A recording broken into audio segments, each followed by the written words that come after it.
Bharatvarsha rape होता है ना, ये कुछ ऐसा नहीं होता है। Your rape versus my rape नहीं होता है। जब किसी की जान जाती है, किसी बच्चे की जान जाती है, किसी माँ की कोख अगर खाली होती है, उसका दर्द हमारे दिल में भी होता है। हमको यही अपेक्षा है हमारे माननीय मुख्यमंत्री से कि जांच हो, सच्ची जांच हो, अच्छी जांच हो, जो लोग इम्प्लिकेटेड हैं, जो लोग दोषी है, उनको कड़ी से कड़ी सजा मिले। आप सबको पता है कि मुख्यमंत्री ने ये आश्वासन दिया है कि हम इसके डेप्थ तक जाएंगे, इसके अंत तक जाएंगे।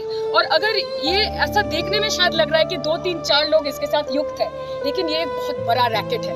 ठीक बोलছি আমি, ठीक बोलছি আমি, ये एक बहुत बड़ा रैकेट है। और इससे हमारे घर की ফাঁসি তো হতেই হবে, ফাঁসি হতে হবে। এবং তার জন্য যেখানে যেখানে চিঠি লেখার আমরা লিখব। তোমরা ঐক্যবদ্ধ থাকবে, তোমরা ছিলে বলে এই বিষয়টা এরকম ভাবে বেরিয়ে এসেছে। আজকে গোটা ভারতবর্ষ তাকিয়েছে এদিকে।